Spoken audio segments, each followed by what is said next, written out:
Okay, my friends, we're going to go back to something that's been searched for 3,000 years as the source of the Nile River. A mystery that spanned 3,000 years, seemingly simple question of geography, and it lives on to this day. They don't know where the Nile came from. They say it's the Blue Nile and the White Nile, but I can show you where it comes from. Now, this is a serious mystery. This goes back to the quest to discover the source of the Nile was one of the most important scientific questions of the 19th century in Europe. Difficult to envision such a conundrum in the era of Google Maps. The search was nearly as gripping as the race to put a man on the moon, as it was wrapped up in heroics and intrigue. All of these big shots, David Livingstone, Henry Stanley, Morgan Stanley, Richard Francis Burton, they tried, and they still have not figured it out. The mystery of the source of the Nile has been a challenge for 3 millennia, and it still is. All right, so where does the Nile come from? We know it drains into the Mediterranean, and it gets pretty big here, but it starts out with almost nothing. Where did it come from? How did that become a big river? Nobody knows. You see these? They call these fairy chimneys.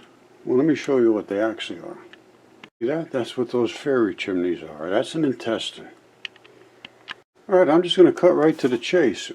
The Nile is fed by biological reabsorption of fluids. And that's what happens in intestines and in your colon and so forth. All that stuff passes through, and then it reabsorbs the fluids. And that's what's happening in the Nile. All right, all I can say is you got to get into some chemistry and into some biology and the whole 9 yards, anatomy, to understand what you're seeing on the earth, because it is all biological. You see how much filtration is going on in this? This is the liver. All kinds of things are happening here. All kinds of different colors and chemistry and vessels and inlets and outlets, and bile is moving in with other acids and salts, and enzymes are all over the place being broken down. Different colored products are everywhere because chemistry is colors. You look around at all the unexplained rock formations on Earth, and I can explain literally all of them. It is biology. There is nothing but biology. Hesiod said it in the Theogony. Everything is created from biology. Ovid said it was metamorphosis, where they transformed all kinds of things into creatures and then into landscape, mostly by means of violence. All right, here goes Herodotus. 5th century BC, well-traveled in his own right, wondered about the source of the massive quantities of water, as did figures such as Alexander the Great, Cyrus the Great, and his son, the Roman leaders like Julius Caesar and Nero. They all wondered, where's all this water coming from? Nobody knew. It says, Nil caput quoerere was the Roman proverb, which loosely translates meant to search for the head of the Nile or to attempt the impossible. They can't find it. The Egyptians were also interested in finding the source because it affected their agriculture. This is a very, very productive river. And it's because it's coming from a digestive system, and it has all of the stuff that is in the digestive system. And we know that manure makes fabulous, food for plants and for everything. It grows everything very nicely.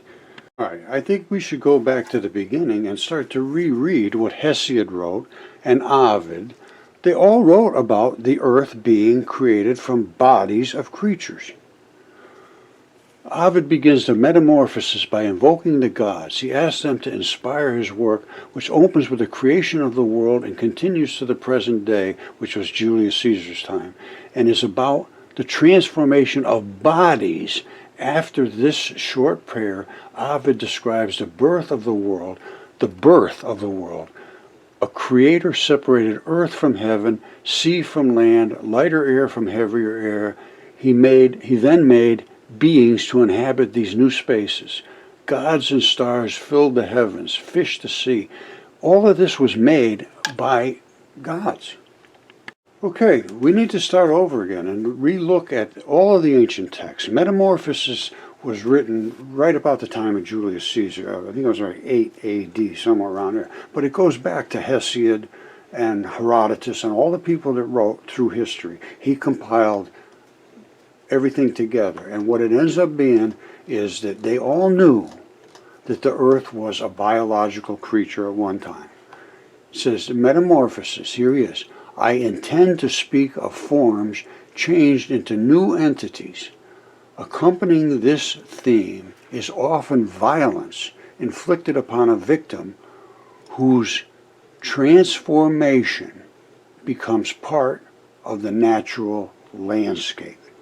These creatures were absolutely enormous, and now they are the earth.